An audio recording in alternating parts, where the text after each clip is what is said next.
Southern Ethiopia People's Democratic Movement celebrates its silver jubilee.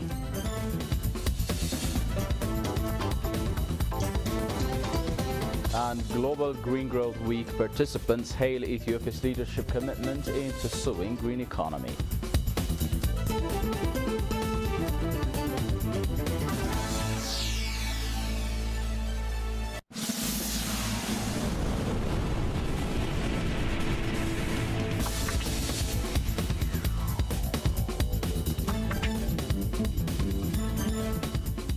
Those are the main headlines in this news edition. Hello, welcome to EBC News with the news. I'm Shamal Islam. Southern Ethiopia People's Democratic Movement (SEPDM) celebrates its silver jubilee on Friday. Chairperson of the movement, Hailemariam Desalegn, urged Ethiopians to further development undertakings the country has started. Abraham Ashraf has more. Southern Ethiopia People's Democratic Movement (SEPDM) is one of the founding members of the ruling Ethiopian People's Revolutionary Democratic Front (EPRDF). Alongside other member organizations of EPRDF, SEPDM has strived to ensure development in Ethiopia for the last 25 years. The movement is celebrating its silver jubilee at Hawassa city of the Southern Nations, Nationalities and People's State.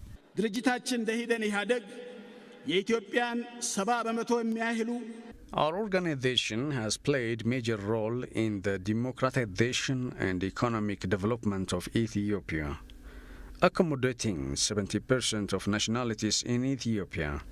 SEPDM has been working to bring a unified politico-economic society in the country. Thanking the people of Ethiopia for their huge contribution during the organization's infant days, the chairperson underlined the importance of furthering the work of democratization and equitable economic growth across the country.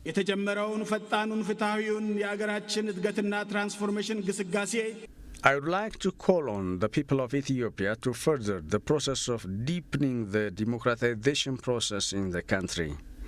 We have to also consolidate our effort to realize equitable economic growth that is underway in the country. Looking at the successes achieved so far and the shortcomings faced by SEPDM in the last 25 years was also part of the event. The discussion has shedded light on the leadership principles of the party as well. We sort out limitations with scrutiny. This practice has helped us strengthen the party. And in turn, it benefits the people and gives rise to the prevalence of peace in the state. The different world in the party has also given us the chance to equally serve our people in the state. The panel discussion was attended by EPRDF seasoned and young leadership. In a related development, affiliate organizations of EPRDF urge the Southern Ethiopian People's Democratic Movement (SEPDM) to further its leadership role so as to gain more progress in the state.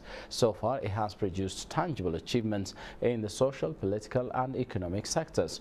The remark was made at the Silver Jubilee of SEPDM marked in Hawassa city on Friday. Sadat Mohammed Sani has more.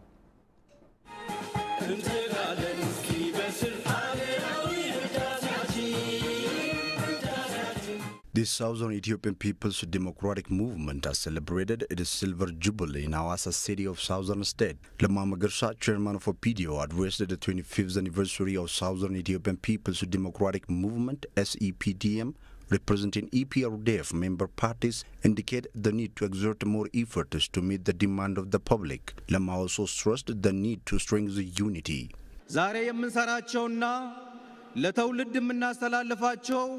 What we are doing today determines our future history. So to hand over a prosperous and peaceful country for the coming generation, we have to be diligent on what we are doing today. To bring an inclusive change in this great nation, SEPDM should have to sustain all progressive tasks among nations and nationalities. The affiliate parties also stressed that SEPDM should further strengthen its efforts in effectively addressing public demands. SEPDM has been able to benefit both urban and rural population by embracing peace and development in the state. This is an output of a determined leadership, and it must continue. To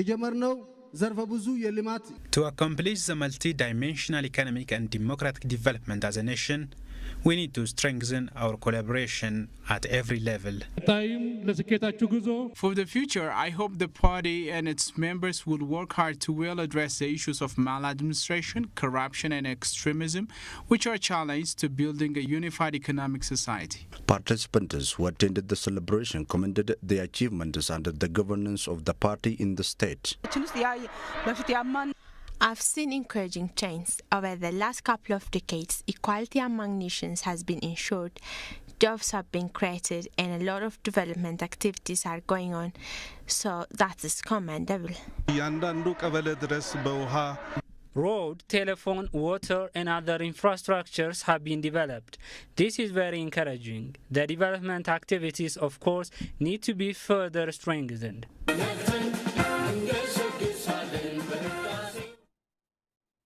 Minister of Government Communications Affairs Office Dr. Nagari Lencho urges media practitioners to actively share responsibilities for media and communication reform underway in Ethiopia. The minister delivered his statement at the 18th anniversary of Population Media Center marked here in Addis Ababa on Thursday with various programs. Abraham Asrat has more on that. Population Media Center has been in service in Ethiopia for the last 18 years.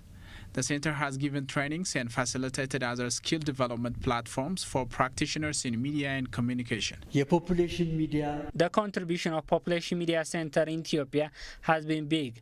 I and my students took on various works the center has given for the country. Some say that Population Media Center has helped them improve their communication and other related skills to sincerely work on social issues in the country. There is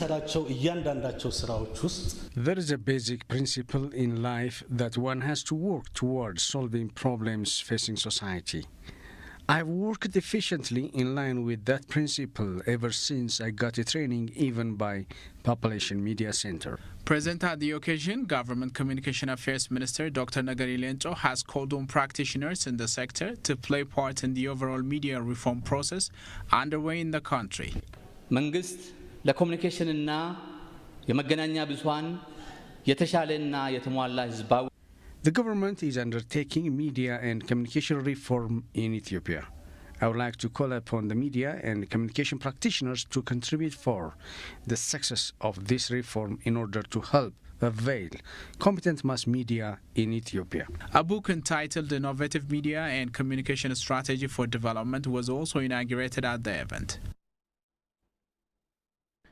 Mekelle University says research-based activities are underway to make use of arid forests for sustainable development. A global forum on the development of arid forests took place in Mekelle town of Tigray State. Dababirda had the details. On the global conference held on Thursday at Mekelle University, an Ethiopian researcher, Professor Mutsuku Haile, presented a paper focusing on the potentials of arid forests. His research findings indicate that societies living around arid areas have been benefiting from the forests. Forests in arid areas are usually free from human and animal activities, so they give organic produces including best quality honey. Ethiopians living in such places are economically beneficiaries. The resources are said to be well protected and preserved for even better benefits. We've attached due emphasis for the forest sector. The idea of climate resilient green economy could be mentioned as a case in point here. The forest development related visions in our second growth and transformation plan would be achieved with concerted efforts of stakes. The Norwegian Agency for Development Cooperation NORAD expressed desire to provide Ethiopia with technical and financial support for the success of the country's green economy drives. Present at the event were scholars and forest researchers drawn from various countries across the world. Participants of Global Green Growth Week hail Ethiopia's leadership commitment in pursuing green economy. The participants paid a visit to Addis Ababa Light Railway and Rapi waste-to-energy facilities. Kaflayos Ababa had the story. as Global Green Growth Week 2017 wrapped up here on Friday. Participants got time to visit the electrified Addis Ababa Light Railway and REP waste-to-energy facility.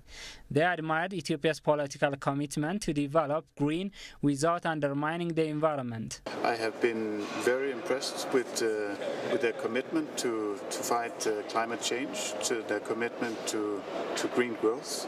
I think that's quite impressive, and it makes Ethiopia a leader in Africa in this area.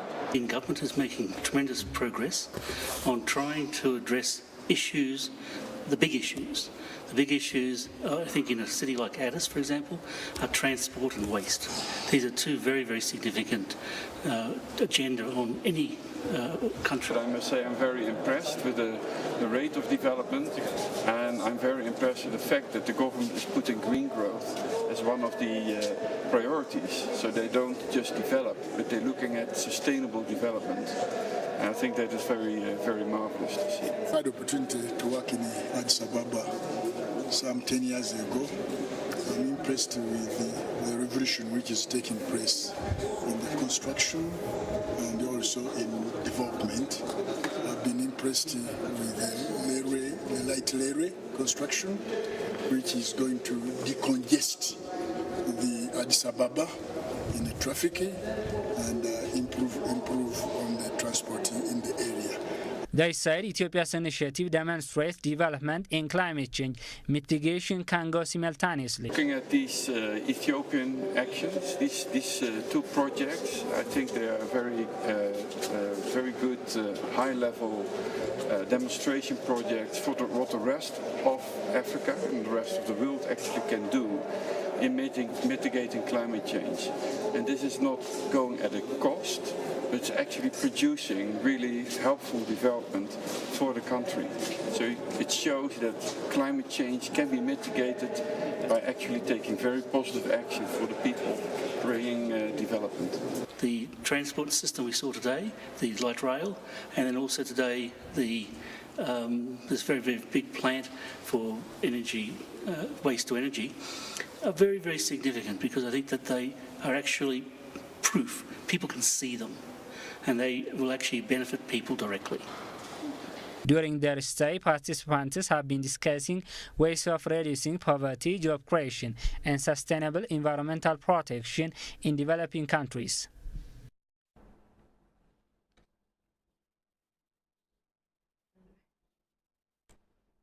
The Ethiopian Investment Commission disclosed that Adama and Dirredawa industrial parks are to be inaugurated soon. The government has spent about $315 million to develop the two industrial parks. Twawirda has more on that from ENA. Ethiopia is engaged in building huge industrial parks in fulfilling its vision of becoming a manufacturing hub in Africa.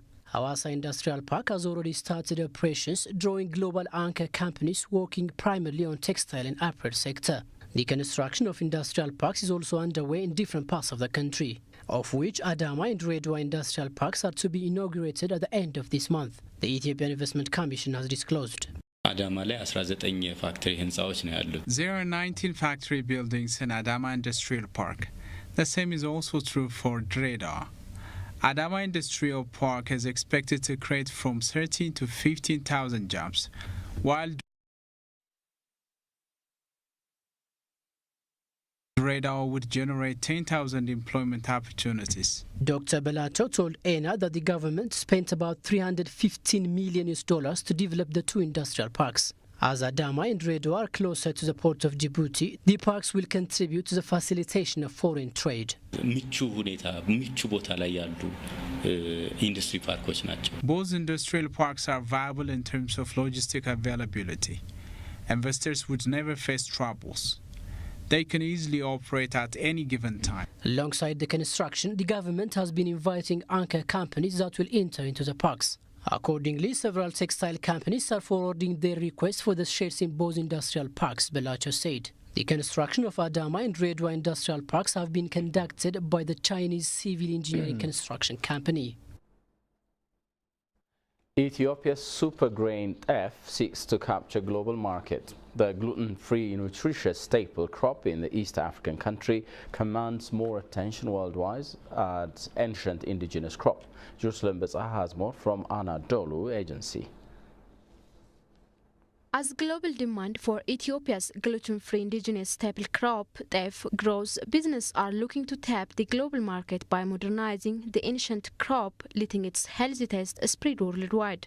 Teff is a staple crop in the East African country of Ethiopia. According to the UN's Food and Agriculture Organization, teff accounts for about 2/3 of the daily protein intake in the Ethiopian diet. Ethiopia's Health and Nutrition Research Institute says teff is not genetically modified and is a healthy food. It's also high in fiber and rich in iron, calcium, magnesium, protein and amino acids. Teff is low on the glycerin index, making it a good food for people with type 2 diabetes.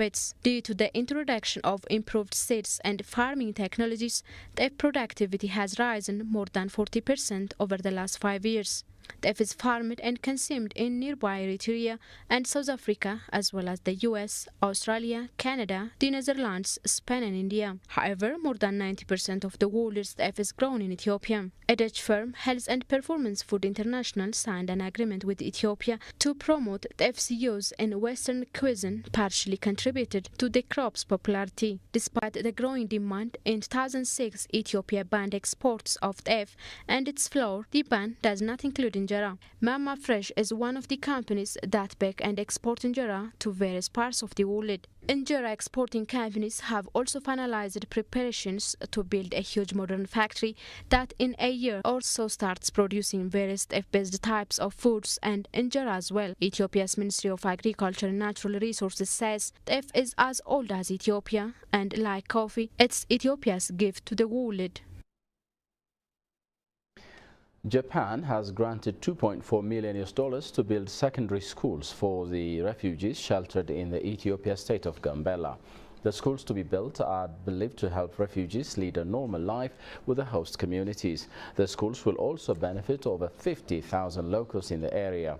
Yohi Otomo, an economic officer at the Japan Embassy in Ethiopia, says the project would help the refugees get easy access to education.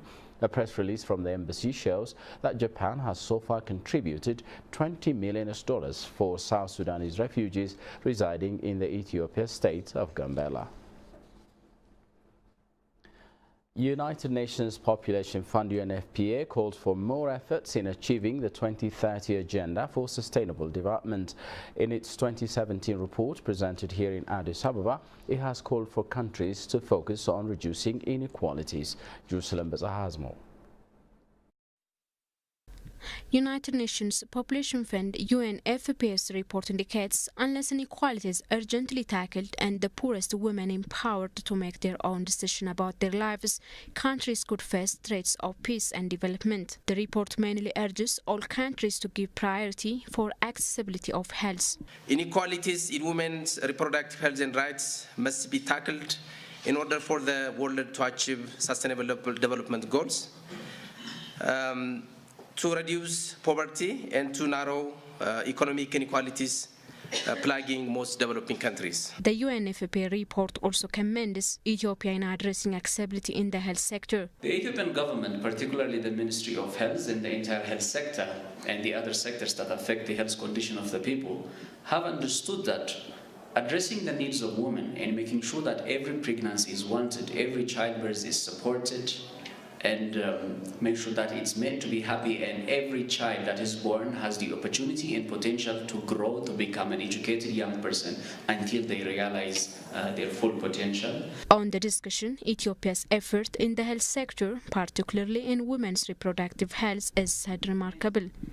I would like to commend Ethiopia for the impressive progress the country has made in recent decades in terms of improving access to reproductive health and family planning services, as well as strengthening safe motherhood and newborn health services. Countries are urged to effectively address the cause of economic inequality to curb challenges of their population in the socioeconomic and political spheres.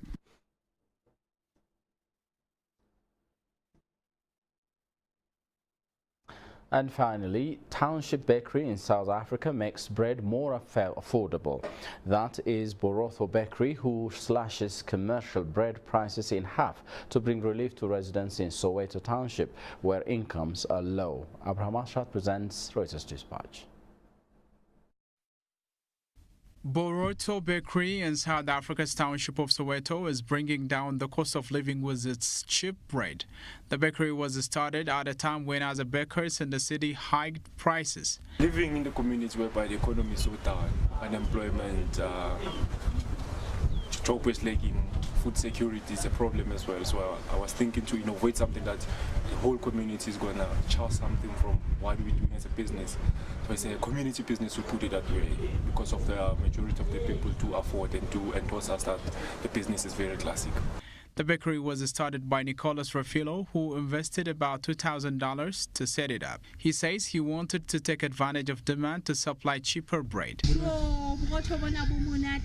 This bread is nice, it makes good sandwiches and people love them. The price is right, it's very good and we can actually afford it. A loaf of bread costs about 44 US cents, nearly half of the price of bread in the market. Rafilo sells his bread to small shops and residents. Their bread is very nice. It's very smooth. It's smooth and small, and it's smooth and it's soft. It's right for eating it for breakfast. Soweto Township, still poor but now with malls and neat brick houses, has come a long way from its days as a flashpoint of the fight against apartheid, which ended in 1994. Rafilo says he is yet to meet the demand and is working on growing the business and boosting supply. But getting to his point has not been easy, and he says growth will be an ever bigger challenge. It's an everyday rough day, I'll put it that way, because of the pressure keeps going up, because of people do recommend us to other clients, and are going to just get a surprise from someone that they don't know that is going to want a bunch of loaves, and you can never deny it. So we are working as a team whereby we understand where we want to go with our business. Though it's not easy, we put it that way, it takes a personal sacrifices and compromises to win this situation. The baker is also working on plans to open an outlet to other low-income areas of the city. Well, that's all we have time for. Many thanks for watching and have a nice weekend.